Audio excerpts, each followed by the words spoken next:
Bueno, mientras les voy contando de qué viene la clase de hoy. Hoy la idea es seguir hablando de sistemas abiertos que operan en régimen permanente y estar estudiando algunos dispositivos comunes en ingeniería, algunos muy simples, como ya van a ver, y otros un poco más complejos, como el que pueden ver por aquí, que es una turbina del tipo turbofan utilizada para propulsión aérea en aviones comerciales modernos.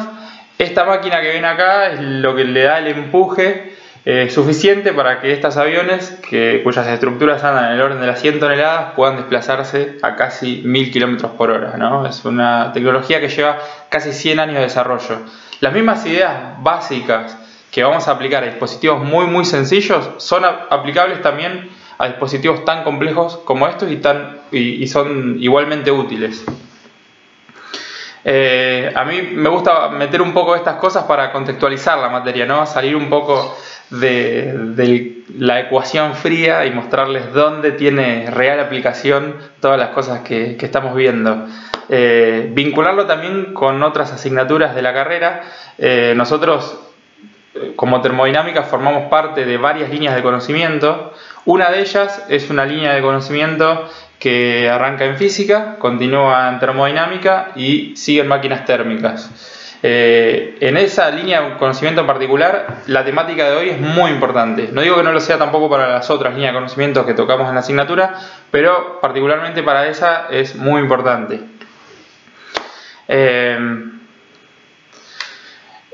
Lo que les decía es que vamos a estar estudiando sistemas abiertos que operan en régimen permanente. Por eso también quería comenzar hablando un poco a modo de repaso, ¿no? Porque esto ya lo estuvieron viendo con Edith en la clase pasada, simplemente para vincularlo con esa clase.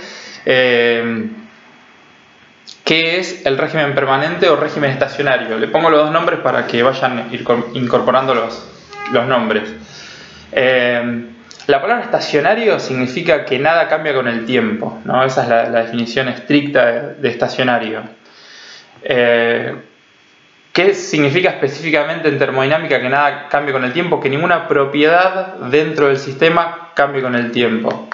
Si nos ponemos a ver el balance de masa, en este caso es un balance de masa aplicable a sistemas abiertos, ¿no? Nos muestra en el primer miembro la tasa de cambio de la masa dentro del volumen de control o la derivada de la masa dentro del volumen de control respecto del tiempo. Esto es la velocidad con la cual se acumula o se desacumula masa dentro del volumen de control. Y eso va a ser igual a todos los caudales másicos que entren menos todos los caudales másicos que salgan.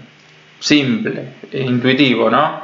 Si el caudal másico de entrada es mayor al caudal másico de salida, habrá acumulación de masa. Si el caudal másico de salida es mayor al de entrada, habrá pérdida de masa dentro del volumen de control. Ahora, si estamos estudiando una situación estacionaria, nada puede cambiar dentro del volumen de control. El primer miembro necesariamente tiene que ser cero. No se puede estar acumulando ni desacumulando masa dentro del volumen de control. Y nos queda que toda la masa que ingresa al volumen de control tiene que ser igual a toda la masa que sale del volumen de control. O dicho de manera más rigurosa, todo el caudal másico que ingresa al volumen de control tiene que ser igual a todo el caudal másico que salga del volumen de control. Intuitivo, simple. Cualquier cosa me dicen en el chat si quieren que remarquemos algo. Vamos ahora a hablar un poco de régimen estacionario desde el punto de vista del balance de energía. Lo tenemos aquí escrito, el balance de energía general. Lo único que no hice, que esto se lo copié de Shapiro, de hecho toda la clase de hoy en buena parte está sacada del libro de Shapiro, es no ponerle el símbolo sumatoria adelante de todos estos términos, pero recordarles que cuando ponemos, por ejemplo aquí, tasa de transferencia de calores, la sumatoria de todos los calores, aquí la sumatoria de todos los trabajos, si hubiese más de uno, la sumatoria de todos los caudales de entrada y la sumatoria de todos los caudales másicos de salida. Shapiro lo hace así, me parece interesante porque si no nos perdemos en tanta simbología matemática. ¿Qué es lo que nos dice esta ecuación? En el primer miembro, la tasa de cambio respecto del tiempo de la energía dentro del volumen de control puede estar dado a todo esto, a la tasa de transferencia de calor entre el volumen de control y el medio, a la tasa de transferencia de trabajo, también llamada potencia, entre el volumen de control y el medio, y estos últimos dos términos que están representando a toda la energía que acompaña a la masa. Un caudal másico que ingresa al volumen de control incorpora energía al volumen de control, y esta es todo el tipo de energía que puede tener la masa que ingresa. Por un lado, la entalpía, que cuenta no solo la propia energía interna de la sustancia, sino también la patadita que le pega al volumen de control cuando entra, que eso es el trabajo de flujo, el PV. Entonces, toda masa que entra en volumen de control mete su propia energía interna más esa patadita que le pega al volumen de control, que es PV. Entonces acá está U más PV, y también la masa, si entra con velocidad apreciable, poseerá energía cinética apreciable, y también, bueno, tiene en cuenta la energía potencial gravitatoria. Esto después vamos a ver que es importante en realidad si hay diferencias entre las entradas y las salidas. Bien, ¿qué es lo que le tiene que pasar a esta ecuación si estamos trabajando en régimen estacionario? Bueno, lo que todos ya sabéis, que el primer miembro tiene que ser cero, porque ninguna propiedad, si estamos en régimen estacionario, puede cambiar respecto del tiempo. Energía es una propiedad, entonces este primer miembro necesariamente tiene que ser cero. Otra cosa que se tiene que verificar, y que mencionan los libros y que está muy bien, es que todas las tasas de transferencia de energía, es decir, todo lo que está en el segundo miembro, del otro lado de la igualdad, tiene que ser a tasas constantes. Es decir, este calor, si vale, esta tasa de transferencia de calor, si vale 10 watts, tiene que valer 10 watts siempre, no puede estar cambiando. Lo mismo esta potencia y lo mismo los caudales de entrada y caudales de salida, todo a tasa constante, ¿no? Y todas las propiedades en la frontera del volumen de control también tienen que ser constantes, ¿no?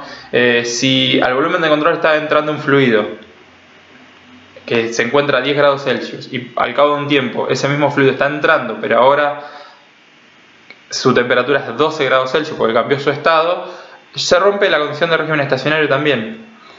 Y por algo que pasó en la frontera, no por algo que pasó dentro del volumen de control. Es decir, estacionario es más fácil porque nada tiene que cambiar. Todo lo que ven acá tiene que ser constante y no cambiar. Por eso Edith le decía, y coincido también con ella, de que sistema abierto en régimen estacionario es dentro de todo sencillo. A ustedes generalmente no les trae mayor dificultad.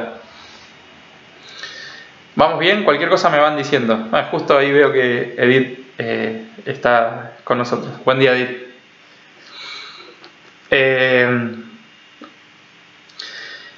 Y ustedes dirán, bueno, pero te estás pasando de cómodo porque estás usando una ecuación que todo constante, todo lindo, ¿cuándo esto me va a servir? Y la realidad es que sirve mucho el régimen estacionario, porque muchos dispositivos de ingeniería, luego de superar los transitorios de puesta en marcha, operan de manera estacionaria, ¿no? En régimen permanente. Eso creo que es algo que también les mencionó Edith. Justamente la clase de hoy es eso, es hablar de algunos procesos que ocurren dentro de los dispositivos que pueden pensarse como un sistema abierto que opera en régimen estacionario, ¿no? Un intercambiador de calor, después de arrancar y estar ahí en su funcionamiento, está estacionario. Todo permanece, todas las propiedades dentro del volumen de control van a permanecer constantes. Todo lo que tiene que ver con las entradas y las salidas también van a permanecer constantes. Lo mismo en una válvula. En el caso de la válvula es más sencillo verlo porque es más simple, ¿no? Imaginen que el caudal de fluido que pasa por la válvula es siempre el mismo, ¿no? Entonces ahí estamos en presencia de una situación estacionaria. Distinto es cuando las instalaciones están arrancando, cuando están parando, que ahí empiezan las fluctuaciones. Bueno, eso queda fuera de nuestro estudio el día de hoy. Esta es la lista de los dispositivos que vamos a intentar aplicarle el balance de masa de energía en régimen estacionario. Intercambiadores de calor, válvulas, compresores, bombas, toberas, difusores y turbinas térmicas. Vamos a contar qué es cada uno de ellos. Primero, antes que nada, vamos a hablar de una hipótesis que en la clase de hoy la vamos a utilizar en todos los volúmenes de control que vayamos a analizar y que es muy frecuente, que es decir que la tasa de transferencia de calor desde el medio o hacia el medio es 0, ¿no? Como que son procesos adiabáticos. Recuerdan que cuando nosotros les explicábamos con una forma sistemática de resolver ejercicios, en algún momento había que plantear hipótesis, ¿no? Pararse frente al problema y decir cuáles son las hipótesis que vamos a tener en cuenta. Bueno, esta es una que es muy frecuente en este caso. Decir que la tasa de transferencia de calor desde el volumen de control hacia el medio o al revés es 0. Eso quiere decir que es despreciable respecto a otras transferencias de energías presentes en el proceso.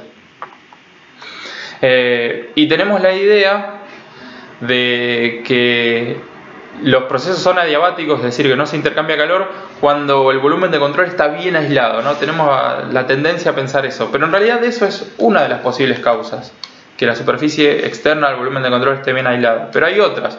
Podría suceder que esa superficie sea muy pequeña, ¿no? Y que no permita demasiada transferencia de calor, o que la diferencia de temperatura entre el volumen de control y el medio sea muy chica y tampoco haya gran transferencia de calor. Y lo que va a pasar les diría, todos los dispositivos que vamos a ver hoy es esto: la tasa de transferencia de calor desde el medio o hacia el medio es muy chica porque la sustancia pasa muy rápidamente, ¿no? Imaginen el tiempo de permanencia del fluido cuando pasa por una válvula, ¿no? Es muy poquito tiempo que está el fluido dentro del volumen de control. Entonces no tiene tiempo de transferir calor hacia el medio o que el medio le entregue calor. Vamos a arrancar con los dispositivos más simples de todos: las toberas y los difusores. Una tobera no es ni más ni menos que un conducto de sección variable. Esto viene a representar un conducto, es un corte longitudinal del conducto, ¿no?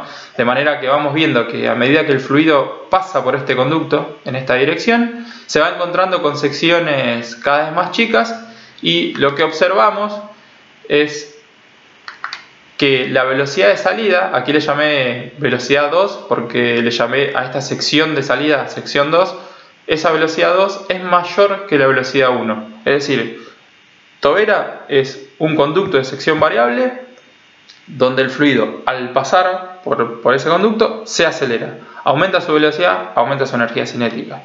Y otra cosa que es de esperarse cuando el fluido atraviesa la tobera es que la presión de salida, la presión en la sección 2, sea menor que la presión de entrada.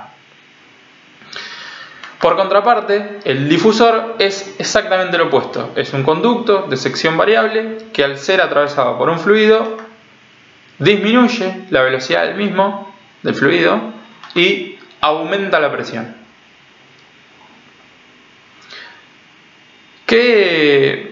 Espero que se esté entendiendo esto, si no, cualquier cosa me lo van diciendo en el chat.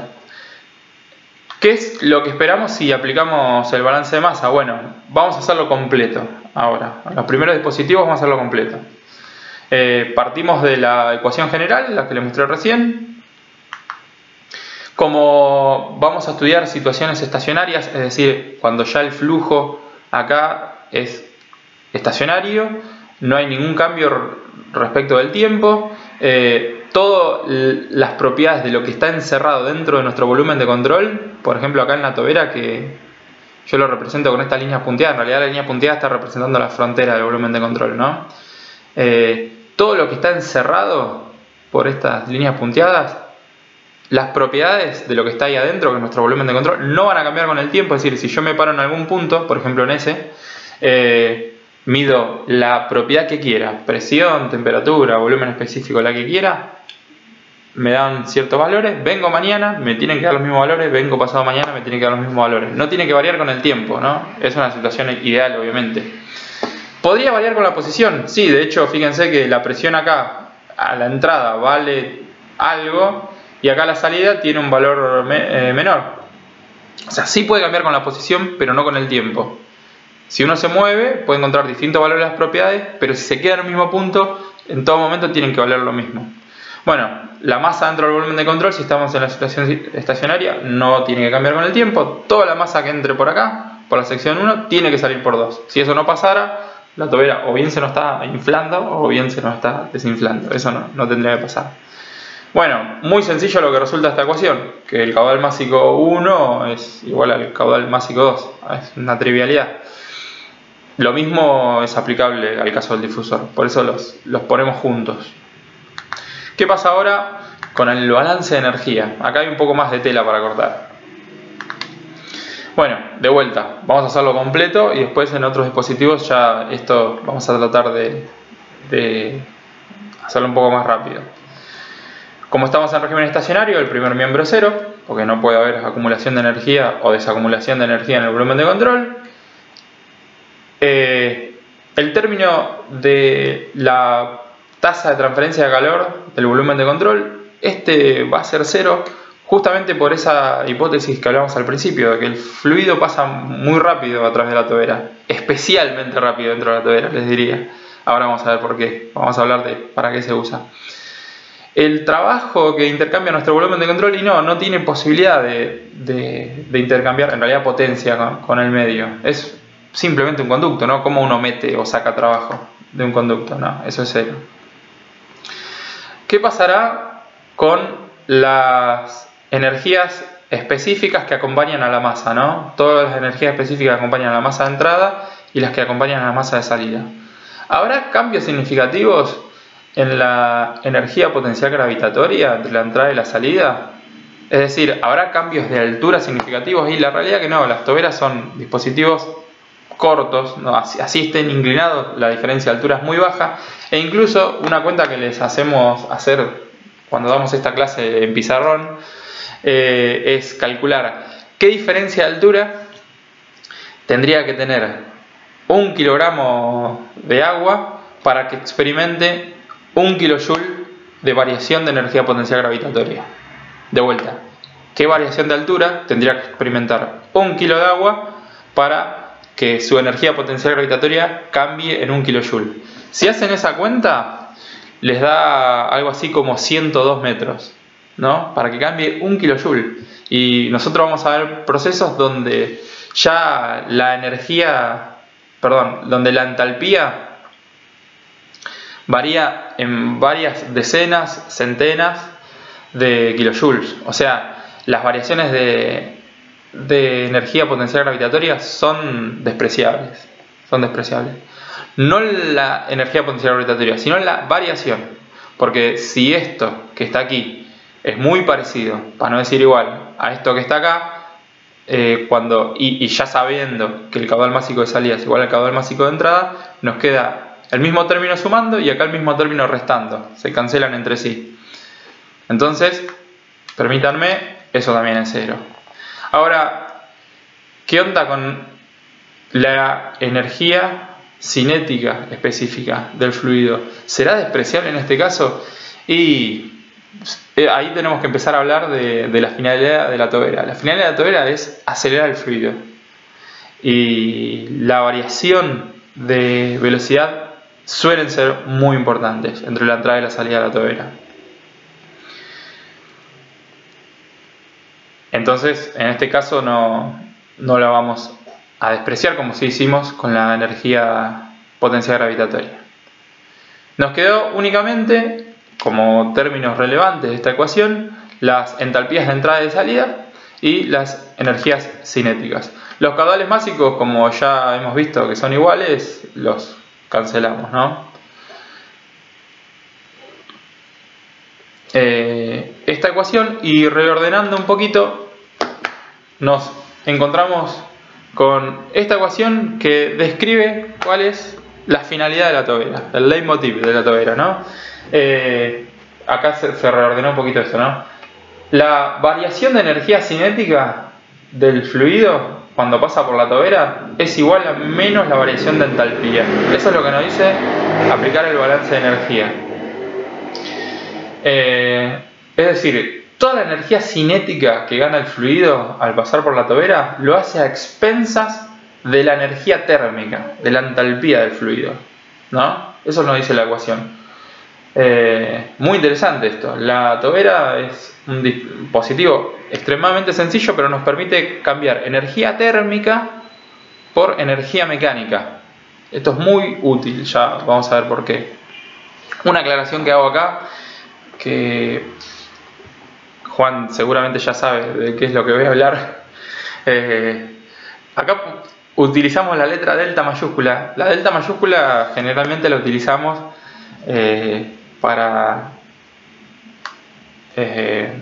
como forma de resumir algo en un estado final menos algo en un estado inicial. En este caso no lo estamos usando para eso. Este delta es la diferencia entre la energía cinética a la salida y a la entrada, no en un estado 2 y un estado 1, porque eso en sistemas que operan en régimen permanente no tiene sentido, porque ya no va más eso de que hay un estado inicial, un proceso que lleva un determinado tiempo y un estado final. Eso eran los sistemas cerrados, ¿no? Ahora que estamos estudiando sistemas abiertos en régimen permanente, el cassette es otro. Acá los deltas no son de estado final, estado inicial. Los deltas, si aparece uno como este, generalmente se refieren a lo que vale la energía, en este caso, ¿no?, la energía cinética a la salida menos lo que vale a la entrada. Lo mismo con la entalpía. Hecha esta aclaración, vamos a ver qué pasaría con el difusor. Bueno, el difusor nos queda la misma ecuación, porque todo lo que dijimos hasta acá valía tanto para la tobera como para el difusor, con la diferencia que yo lo anoté distinto. O sea, es la misma ecuación, ¿no? Porque lo único que hice acá fue pasar el menos para el otro lado, pero lo que quiero hacer notar es la finalidad del difusor.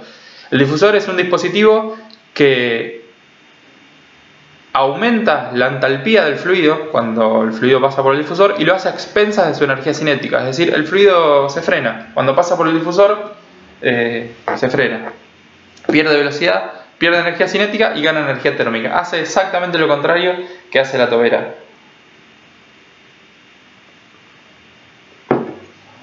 Bueno, espero que vayamos entendiendo. Esta clase, cuando la damos, usamos mucho el pizarrón. O sea, tuvimos que adaptarla un poco y seguramente no va a ser lo mismo. Pero bueno, les pedimos un poquito de esfuerzo, más del que ya están haciendo, que sabemos que es muchísimo, para tratar de seguirnos.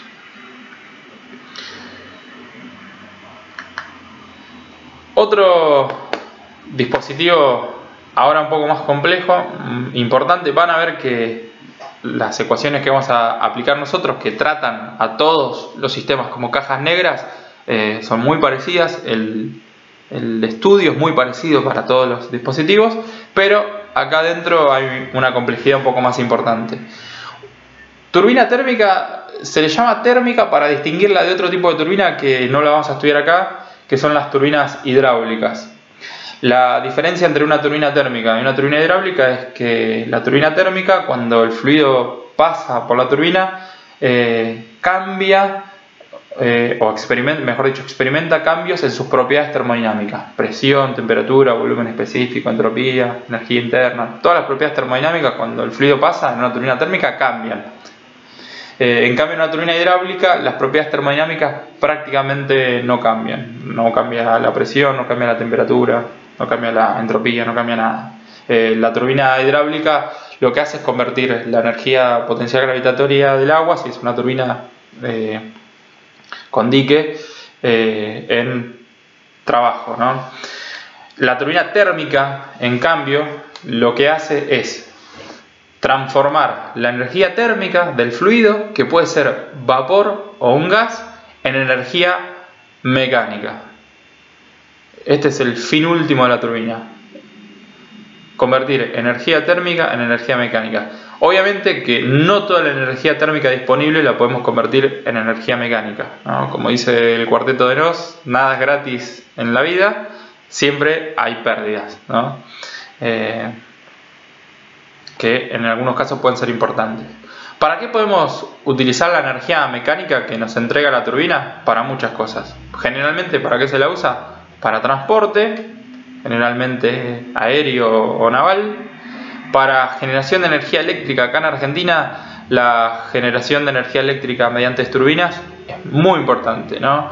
En el orden del 60% de la energía generada en la Argentina, a veces un poco más, a veces un poco menos, depende, eso cambia mes a mes, se genera mediante fuente termoeléctrica, y ahí está metido casi en su totalidad las turbinas térmicas, ya sean de vapor o gas. Y la tecnología nuclear también utiliza turbinas para convertir energía térmica del vapor de agua en energía mecánica. También se puede utilizar una turbina directamente para algún accionamiento, es decir, usar la potencia mecánica directamente para mover otra cosa, una bomba, un compresor, lo que fuese, o para propulsión de máquinas que no estén destinadas a transporte, sino a otros fines no tan alegres, como puede ser máquinas de guerra, ¿no? ¿De dónde saca la turbina la energía térmica? Y bueno, podría ser energía química que posee un combustible, ¿no? Acá en Argentina buena parte de la energía eléctrica que consumimos sigue esta cadena de energía. Le sacamos energía química al combustible. Generalmente acá en Argentina para generar energía eléctrica usamos gas natural, porque es nuestro recurso energético hoy por hoy preponderante. Y ese gas natural, con distintas tecnologías de turbina, lo convertimos, la energía térmica que libera el combustible al quemarse, luego pasa por una turbina térmica que lo convierte en energía mecánica. Entonces, el negocio de la turbina térmica es convertir energía térmica asociada a altos valores de presión y temperatura, pueden ser gases o vapores que estén a muy alta presión, muy alta temperatura, y convertir toda esa energía térmica en energía mecánica. Dos grandes grupos de turbinas: las turbinas de gas y las turbinas de vapor. Las turbinas de gas, cuando el fluido que pasa por la turbina es gas que viene de una combustión, y la turbina de vapor es aquella que es atravesada por vapor, generalmente vapor de agua. Sacando algunos casos excepcionales, las turbinas de vapor son casi en su totalidad turbinas de vapor de agua. Para que nos demos alguna mínima idea de cómo son las máquinas, igual les repito, nosotros ahora en termo las turbinas van a ser cajitas negras, ¿no? Pero después en otras asignaturas nos vamos a meter dentro de la máquina, es simplemente para contextualizarlo. La turbina de gas, su uso más difundido en la actualidad es esto es lo que hablábamos al principio, una turbina del tipo turbofan que se utiliza en aviación comercial. Esto es una turbina industrial. Esto está en tierra y se usa para producir energía eléctrica. Acá en Argentina hay muchas turbinas de gas produciendo energía eléctrica. Bueno, esta es yendo al otro grupo, no las turbinas de vapor. Una turbina de vapor también para la generación de energía eléctrica, y esto es una turbina de vapor donde se está utilizando la potencia de salida directamente para un accionamiento. La turbina de vapor es, al día de hoy, el motor térmico más grande que construyó el hombre. O sea, si vamos a hablar de cosas guasas, no hay nada que le gane a la turbina de vapor. Particularmente a esta que les muestro aquí. Esta es una turbina famosa, ¿no? en el ambiente de las turbinas. Es una turbina de Siemens, la SST 9000, la turbina más grande que existe. Entrega una potencia de 1900 megawatts, potencia máxima 1900 megawatts. Ustedes dirán, ¿eso es mucho o es poco? Piensen que todo el consumo de energía eléctrica, de potencia eléctrica, del partido de Luján, cuando estamos en verano, esos días de mucho calor, que es el pico de consumo anual, generalmente se da en esas circunstancias, cuando estamos con aire acondicionado prendido, todo prendido, todo el partido de Luján consume 75 megawatts. Esta máquina sola, o sea, una sola máquina de estas, produce 1900 megawatts, ¿no? Esto es suficiente para alimentar 25 partidos de Luján. Ayer me fijé a eso de las 3 de la tarde la potencia eléctrica que se está consumiendo y produciendo, ¿no?, a nivel país, y era de 13.000 megawatts. Es baja, ¿no? Justamente por el efecto de la cuarentena es baja. Generalmente a esta altura del año son un poco más altos esos valores, pero 13.000 megawatts con 7 máquinas de estas podremos estar abasteciendo todo el consumo eléctrico de Argentina, ¿no? Es un motor bestial. Lo que vemos acá son los cuerpos de baja presión y esto que está acá es el generador eléctrico. Y acá calculo que le deben haber dicho a este señor, para tener una escala, andá y parate al lado del generador, así nos damos cuenta lo grande que es la máquina. Es bestial. Nada, esto simplemente para contextualizar la materia, para que sepan de qué hablamos cuando hablamos de una turbina de vapor. Bueno, esto es una turbina de gas, ya pasando al otro grupo. Es una turbina bastante polémica acá en Luján, porque son las turbinas que se instalaron en la planta termoeléctrica que se encuentra en Ruta 6 y 34. Nosotros se lo mencionamos porque cuando se emplazó esta central trajo mucha discusión, ¿no? Por los términos en los cuales se montó la central. Eso, si quieren, después lo discutimos. Bueno, ahí hay dos turbinas exactamente como estas. Son turbinas de la empresa Siemens. Es lo que antes era la Rolls-Royce Trent 60, ahora es la Siemens Trent 60. 60 porque más o menos entrega 60 megawatts de potencia. Es decir, las dos turbinas que están en la central térmica de Luján entregan una potencia combinada de 120 megawatts que excede, que casi que duplica el consumo pico de todo el partido, ¿no? Es energía que también va a otros lados. Bueno, simplemente para contextualizar todo eso, volvamos un poco a termo y a nuestras queridas cajas negras. Si tenemos que hacer un esquema de una turbina, vamos a hacer un dibujo como este. No es necesario, pero bueno, en el esquema siempre se trata de representar un poquito el funcionamiento. Acá lo que podemos ver es la parte móvil de la turbina, que también es llamada rotor, que va por adentro y está envuelto por una carcasa. El tipo de turbina más simple es aquella en la cual en la carcasa hay toda una serie de toberas que lo que hacen es, lo que ustedes ya saben que hace la tobera, que es acelerar el fluido. El fluido que gana velocidad en la tobera se choca los álabes de la parte móvil de la turbina, o sea del rotor, y la pone a girar, ¿no? Cuando hace eso, le transfiere su cantidad de movimiento, el fluido se frena, así que tiene que volver a pasar por otro juego de toberas que están en la parte fija, se vuelve a acelerar y vuelve a impactar con los álabes de la turbina y así, ¿no? Cada conjunto de una parte móvil con una parte fija se llama escalonamiento. Las turbinas tienen muchos escalonamientos. Ustedes tal vez les llame la atención esto, ¿no? De que los escalonamientos son cada vez de mayor sección, y eso tiene que ver con los cambios en las propiedades termodinámicas del fluido al paso por la turbina.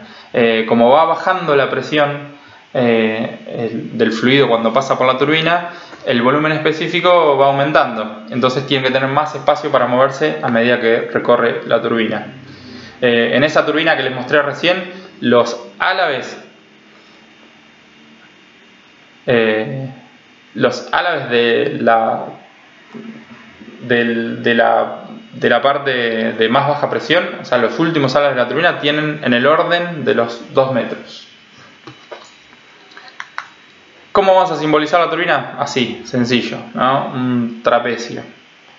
Y lo tratamos, como les decía, como una caja negra. Bueno, el balance de masa directamente no lo hago, ¿no? Porque si estamos en régimen estacionario, toda la masa que ingresa a la turbina tiene que ser igual a toda la masa que sale de la turbina. El balance de energía.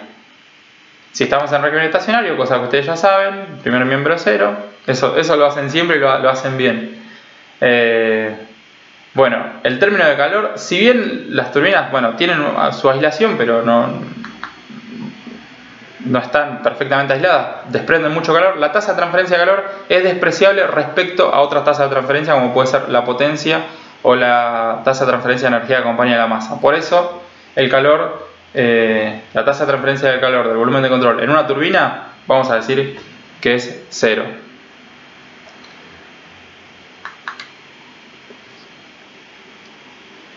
Bueno, una hipótesis que también es válida para las turbinas, que no tienen gran diferencia en su energía potencial gravitatoria, ¿no? Más o menos el fluido entra y sale a la misma altura.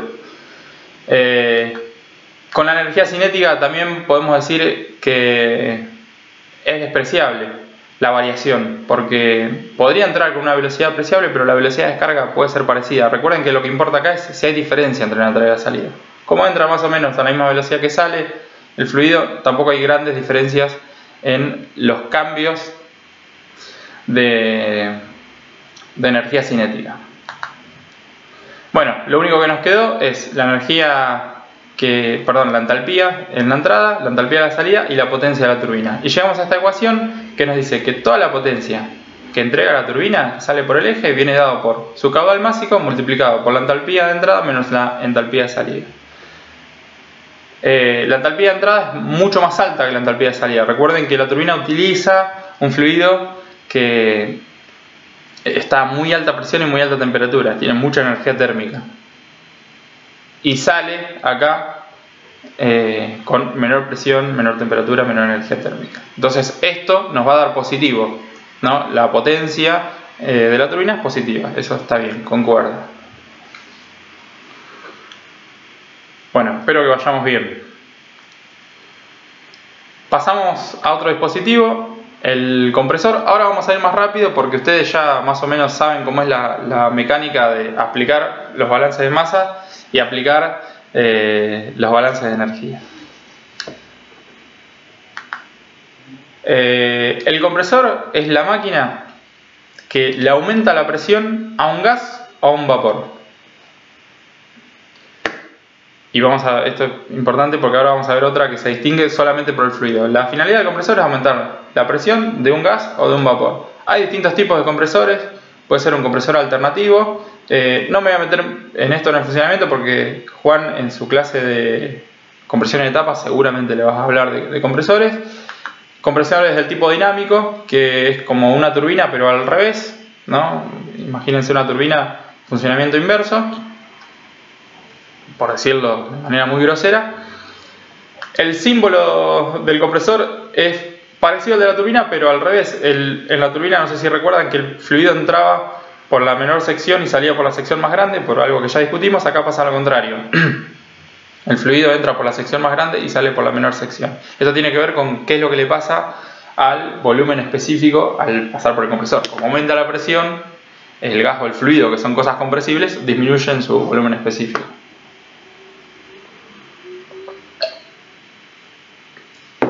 ¿Por qué no nos detenemos demasiado en hacer el balance de energía todo término por término? Porque si lo hacemos nos vamos a encontrar con la misma situación que con la turbina, exactamente con lo mismo. Y si no, ponen ustedes, ¿no? Poner la ecuación de balance de energía y ver todas las consideraciones y van a ver que son las mismas que en la turbina. Tenemos acá la misma ecuación que en la turbina, con una diferencia. No en la ecuación, sino en los valores numéricos. En este caso, la entalpía a la salida va a ser mayor que a la entrada. Porque el fluido al paso por el compresor gana energía térmica, gana entalpía, ¿no? Que esa entalpía, ¿quién se la da? Y la potencia que uno le tiene que entregar al compresor. Entonces, en ese caso, la entalpía de salida va a ser mayor a la entalpía de entrada.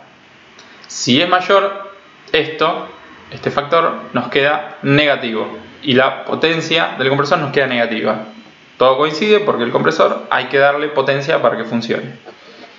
La potencia que entra en un compresor real, que generalmente entra como trabajo eléctrico, se va a aumentar la entalpía del fluido. En realidad lo que nos importa a nosotros es que aumente la presión, pero bueno, lo que hace el compresor es aumentar la entalpía.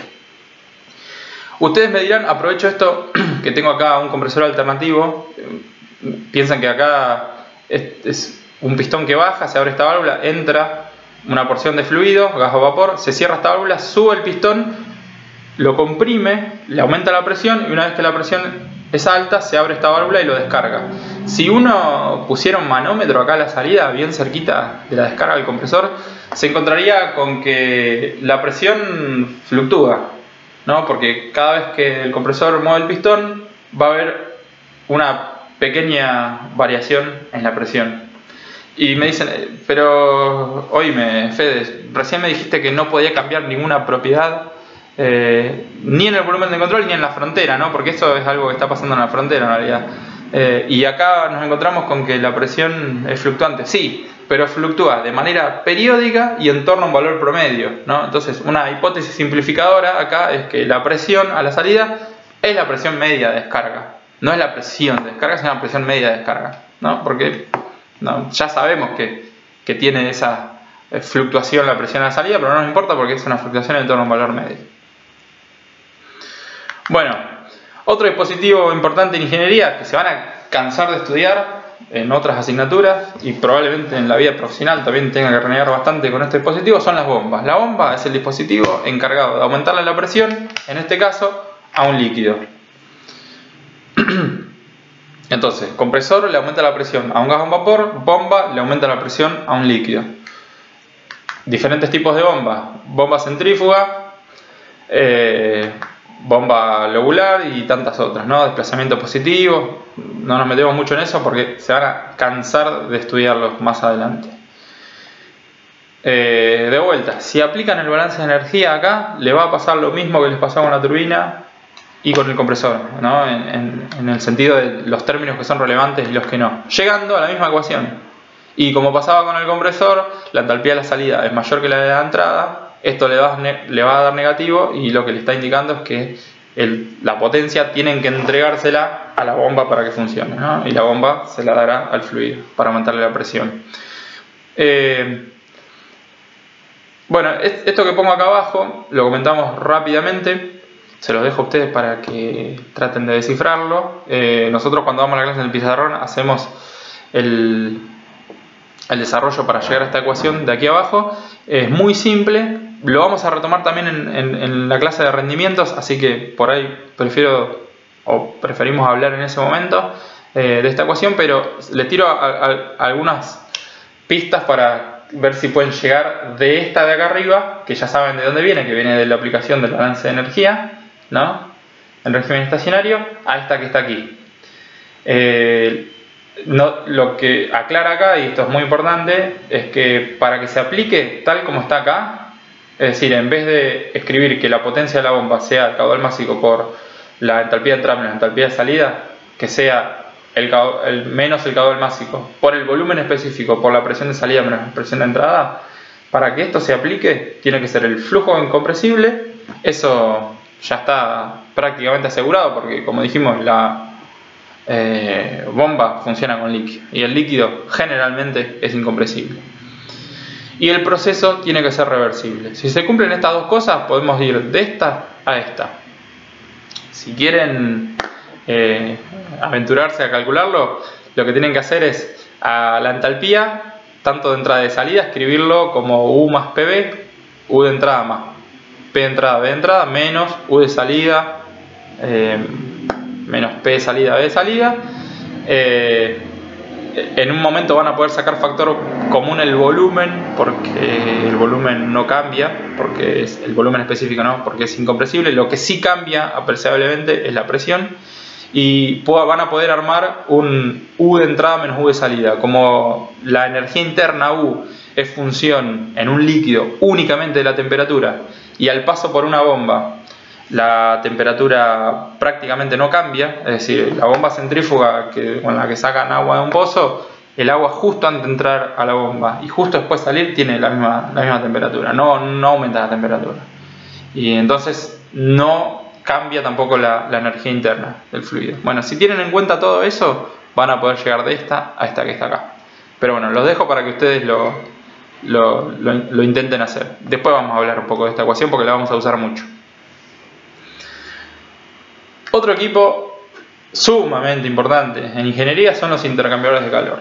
Les diría que intercambiadores de calor hay por doquier, ¿no? Incluso en sus casas hay intercambiadores de calor, en las heladeras hay intercambiadores de calor, en sus autos hay intercambiadores de calor, están en todos lados.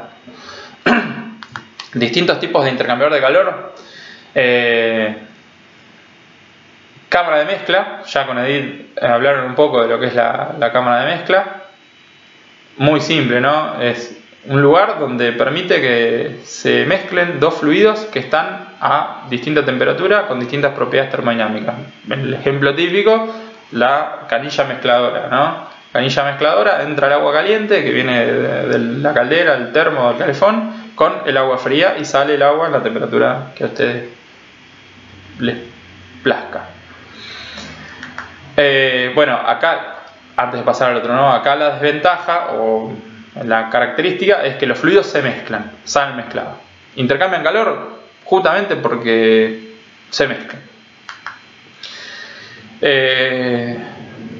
Otro tipo de intercambiador de calor muy utilizado es este que está aquí, que lo que es, lo voy a explicar brevemente, un tubo por el que viaja un fluido envuelto por otro tubo donde viaja otro fluido. Los dos fluidos no se están tocando porque están separados por la pared del tubo.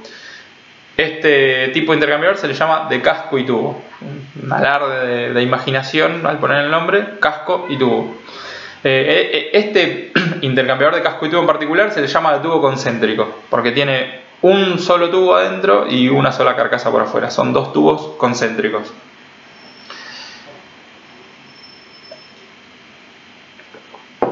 Para aumentar la superficie de transferencia, lo que se suele hacer en muchos casos es, en vez de que vaya un único tubo por adentro, es que vaya un haz de tubo, ¿no? En un condensador de una central térmica que utilizan este tipo de intercambiadores de calor, un condensador tiene en el orden de cerca de los 20.000 tubos. O sea, esto es un ramillete de tubos en realidad, ¿no? En este caso, uno de los fluidos viaja en esta dirección y otro de los fluidos viaja, el que va por adentro del tubo, viaja en esta dirección. Por eso se dice que este intercambiador de calor es del tipo contracorriente. Uno en un sentido y otro en la otra. Si al mismo intercambiador de calor hacemos que vayan los dos en el mismo sentido, es un intercambiador de calor a cocorriente. No vamos a hablar mucho más de los intercambiadores.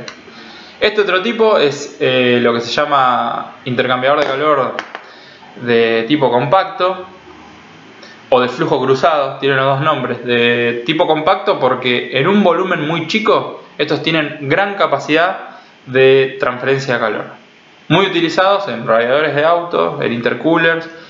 Siempre que haya que hacer intercambio con al menos una de las sustancias sea un gas, como puede ser el radiador del auto, ¿no? Donde estamos enfriando el agua glicolada que retira calor del motor con el aire que entra por la trompa del auto. Entonces ahí los dos fluidos que están intercambiando calor es aire con agua glicolada. Bueno, en ese caso el intercambiador de calor tipo compacto es especialmente útil, ¿no? Porque puede mezclar esto de gas con líquido. Y además, lo que les decía, la tasa de transferencia de calor en volumen es muy alta. En equipos muy compactos se tiene una gran transferencia de calor. Bueno, vamos a aplicar un poquito de los balances de masa y balances de energía cuando estos equipos estén operando en régimen permanente. Vamos a empezar por el primero, el más sencillo, la cámara de mezcla. Vamos a hacerlo bastante rápido esto. En esta cámara de mezcla entra un fluido al que le vamos a llamar fluido frío, el de menor temperatura, y otro fluido que es el fluido caliente, el fluido de mayor temperatura. Y salen, bueno, le ponemos nombre a esos caudales másicos, caudal másico 1, caudal másico 2, y salen mezclados acá en 3, en lo que le vamos a llamar caudal másico 3. Balance de masa, trivial. Otra forma de pensar el balance de masa es todos los caudales másicos que entran tienen que ser igual a todos los caudales másicos que salen. Es lo mismo, vale igual. Yo soy más de inclinarme por esa forma de ver los sistemas abiertos. Todo el caudal másico que entra tiene que ser igual a todo el caudal másico que sale. El caudal másico que entra es caudal másico 1 más caudal másico 2 y todo el caudal másico que sale es caudal másico 3. Balance de energía, lo mismo. Acá se puede aplicar la misma estrategia. Es decir, toda la energía que entra al volumen de control tiene que ser igual a toda la energía que sale. No puse la ecuación general para ir desarrollándola porque eso es algo que pueden hacer ustedes y ya a esta altura podemos ir imaginándonos cómo queda. Acá está identificada cuáles son las fronteras del volumen de control, ¿no? Generalmente en los intercambiadores de calor no suele ser muy significativa la tasa de transferencia de calor hacia el medio o desde el medio. Puede ser que lo sea, pero en este caso no. Entonces no hay un calor entrando desde el medio. Lo único que hay como energía entrando y saliendo al volumen de control es la que acompaña a la masa. Entonces toda la energía que entra al volumen de control es caudal másico 1 por H1 más caudal másico 2 por H2. Y toda la energía que sale es caudal másico 3 por H3. Y si sabemos que caudal másico 3 es M1 más M2, podemos llegar a una ecuación como esta, ¿no? Utilizando esa estrategia simple de decir toda la energía que entra es igual a toda la energía que sale. Acá no aparece calor porque dijimos que el calor intercambiado con el medio, o perdón, la tasa de transferencia de calor con el medio es despreciable respecto a la energía que acompaña a la masa. Si aplicamos todo eso y reordenamos un poquito, llegamos a esta ecuación. Acá no aparece M3 en el balance de energía porque a M3 donde apareció lo reemplazamos por esto, por M1 más M2. Después sacando factor común M1, M2 y dejando a cada uno de los caudales másicos en miembros separados, nos encontramos con esto que es muy intuitivo. Miren lo que pasa acá. Todo el caudal másico 1 entró por acá y salió por acá. O sea, toda la masa que entra por 1 sale por el único lado que puede salir, que es por acá. Lo mismo el caudal másico 2. Todo entra por acá y sale por acá. También por el agujero este de acá, combinado con el caudal másico 1. Todo lo que entró por 1 entró en este estado y salió en este estado. Entró en el estado 1 y salió en el estado 3. Entonces, H3 menos H1 está representando la energía que gana el caudal másico 1. Porque el caudal másico 1 entró en 1 y salió en 3. H3 menos H1 es la variación de entalpía específica del caudal másico 1. Y todo esto es la variación de entalpía del caudal másico 1. En el otro miembro tenemos el caudal másico 2. Caudal másico 2 que entra por aquí, sale por aquí. Obviamente que si 2 era el fluido caliente, acá va a salir con menor entalpía, porque se mezcló con el 1 que estaba más frío. Entonces, la energía que cede el caudal másico 2 es la entalpía que trae menos la entalpía con la que sale por su caudal másico. Lo mismo que pasaba acá, pero en sentido opuesto. Entonces, toda la ganancia de energía del caudal másico 1 es igual a toda la pérdida de energía, o de entalpía si quieren llamarle, del caudal másico 2. Muy intuitivo, ¿no? Muy intuitivo. Esto es un poco lo que hablamos siempre. Cuando llegan a una ecuación, a una expresión, en un ejercicio o lo que sea, ver si tiene sentido. Bueno, acá tiene todo el sentido del mundo. Toda la energía que gana el fluido 1 al pasar de 1 a 3 es la que pierde el fluido 2 al pasar de 2 a 3.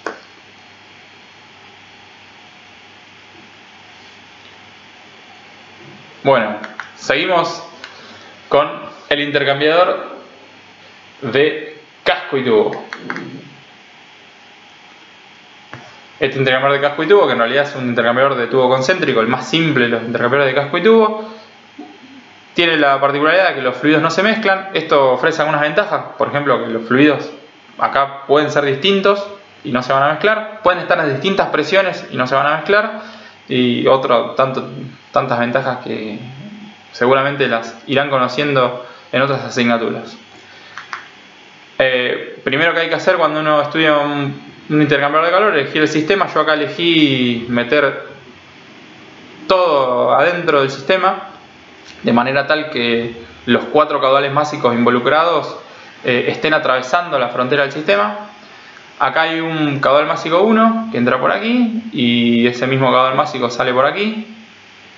Y hay otro caudal másico de otro fluido que entra por aquí y sale por acá.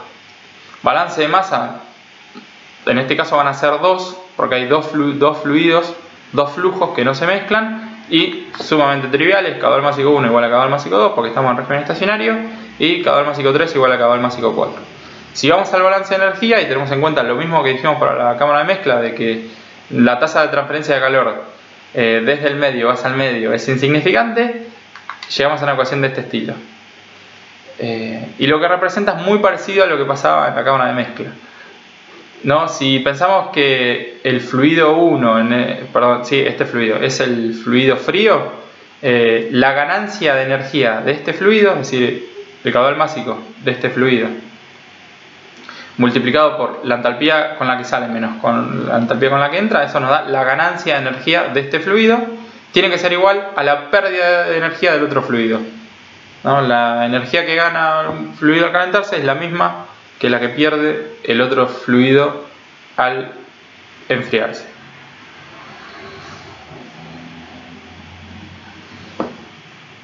simple, ¿no? Bueno, eso sería el repaso de intercambiadores de calor. El último dispositivo del que vamos a hablar, y ya casi en hora, habíamos hablado de 1 hora la clase de hoy, más o menos vamos a cumplir. Muy simple, dispositivos de estrangulación. Una posibilidad para estrangular un flujo es con una válvula parcialmente abierta. Acá me está haciendo un comentario Juan, solo para aclarar que las presiones de cada fluido se mantienen hablando idealmente. Los intercambiadores de calor, cabras de mezcla. Excelente, excelente. Bueno, acá lo que me acaba de aportar Juan, me lo había olvidado. Muchas gracias Juan por estar atento. Yo le dije, está atento porque alguna burrada voy a decir, algo voy a emitir. Estoy medio dormido todavía. Volvemos un ratito a este intercambiador de calor. Yo les decía que acá pueden estar intercambiando calor dos fluidos que estén a distinta presión. El fluido 1 puede estar a una presión y el fluido 2 puede estar a otra presión. Idealmente, en todos los procesos de intercambio de calor que nosotros vamos a estudiar, en los intercambiadores de calor, la presión con la cual el fluido entra, un mismo fluido, es igual a la presión con la que sale. Es decir, la presión 1 va a ser igual a la presión 2. Y la presión 3 va a ser igual a la presión 4. No es la misma la presión 3 y 4 que la 1 y la 2. O sea, la 3 y 4 tendrán un valor y la 1 y 2 tendrán otro valor. Y un efecto que no tenemos en cuenta es la pérdida de carga, ¿no? Por acá viene la aclaración que hace Juan. Todo fluido que viaja por un caño y tiene rozamiento, ya sea con las paredes o con el mismo fluido por efecto de la viscosidad, va perdiendo presión. O sea, esa disipación de energía impacta en la presión. Entonces la presión, en realidad, con la que un fluido entra al intercambiador de calor es distinta con la que sale. Siempre sale con menor presión, tiene pérdida de carga. O otra forma de verlo es, como no es gratis circular por el caño porque tiene fricción, hay que darle un delta P para que el fluido avance. Y el delta P tiene que ser la presión mayor a la entrada y menor en la salida, ¿no? para que el flujo se establezca en ese sentido. Acá en termo, esos efectos no lo vamos a tener en cuenta así. Lo podemos disfrazar de otra cosa, pero en termo siempre vamos a decir que la presión a la entrada y la salida es la misma, ¿no? El deslizamiento de presión debido a la pérdida de carga no lo vamos a tener en cuenta. Esto es muy importante, como dicen en Los Simpsons, esto es muy importante.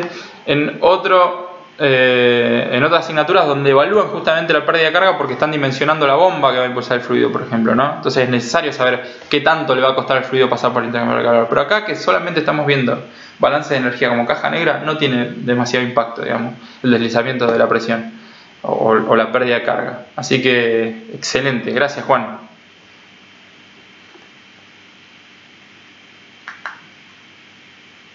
Bueno,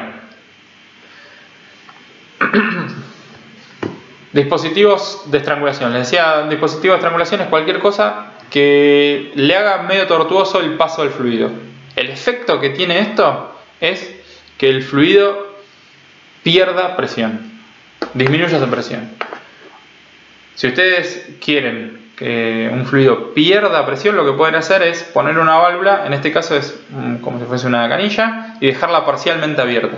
Entonces, como al fluido le va a costar pasar por acá, va a perder presión. Esto va a tener mucha pérdida de carga, va a tener mucha flexión y la presión a la salida va a ser menor.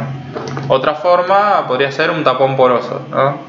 Y hay tantas otras, ¿no? Un caño que tenga mucha longitud y poca sección también le va a representar mucha pérdida de carga al fluido y la presión va a caer.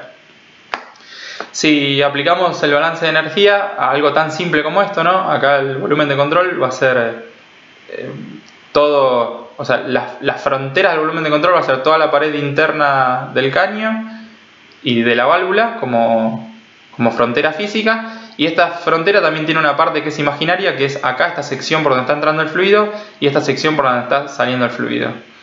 Teniendo en cuenta ese volumen de control, teniendo en cuenta también que el fluido pasa muy rápido y no tiene tiempo de intercambiar calor, no hay variación de energía potencial gravitatoria porque entra y sale a la misma altura, no hay variación significativa de la energía cinética porque más o menos entra y sale con la misma velocidad.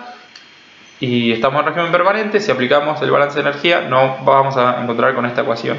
Si quieren la pueden plantear, es muy sencillo llegar a esto. Tienen que tachar todo menos la entalpía de entrada y entalpía de salida porque todo el resto no es significativo. o se va por estar trabajando en régimen permanente. Y el caudal másico también se termina simplificando porque el caudal másico de entrada es igual al caudal másico de salida. Y nos queda que la entalpía de la entrada es igual a la entalpía de salida. Muy importante esta conclusión.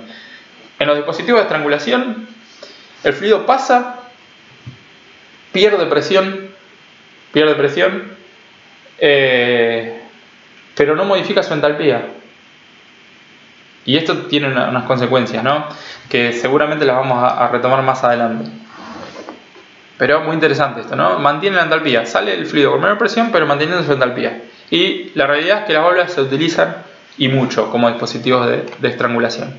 Después vamos a seguir hablando de la válvula y otras cosas acerca del proceso que ocurre dentro de la válvula. Una cosa importante que no me la voy a olvidar porque si no Juan seguramente me la va a hacer recordar, es que uno al ver esto y leer que la entalpía de entrada es igual a la entalpía de salida, puede llegar a cometer el error de decir que la válvula es isentálpica. Y eso es un error, porque decir que algo es isentálpico significa que en todo momento, en todo punto del proceso que está ocurriendo acá adentro, la entalpía se mantiene constante. Y la realidad es que la válvula funciona por fricción, justamente. Y lo que sucede dentro de la válvula, la verdad es que no hay forma de ver qué es lo que pasa dentro de la válvula, porque ahí el fluido está muy alborotado, está pasando por una sección muy chica, muy difícil, no podemos asegurar que la entalpía acá adentro se mantiene siempre, ¿no? Entonces lo único que podemos asegurar es que la entalpía de la entrada es igual a la de salida, es lo único. Lo que pasa adentro no sabemos qué proceso pasa, ¿no? De hecho las válvulas son siempre irreversibles. Bueno, ustedes todavía no hablamos de esto, ¿no? Pero no hay forma de que una válvula sea un proceso ideal. Siempre son procesos con mucha fricción. Lo único que podemos decir a la válvula es que la entalpía de entrada es igual a la entalpía de salida, pero no son isentálpicas. Adentro sabe Dios lo que pasa ahí adentro, ¿no? Bueno, no mucho más para hablar por el momento de la válvula. Seguramente vamos a retomarlo con otro tema que es importante respecto a la válvula, pero no para la clase de hoy. La clase de hoy era aplicar balances de masa y balance de energía a los dispositivos típicos de ingeniería. Bueno, pueden ir dejando sus consultas. Les voy contando mientras las fuentes que utilizamos. Casi todo lo que hablamos salió de Shapiro, tal cual está en Shapiro, porque entiendo que es el libro que más tienen ustedes, entonces saqué todo de ahí. Y bueno, alguna que otra foto que hemos sacado de la página de Siemens.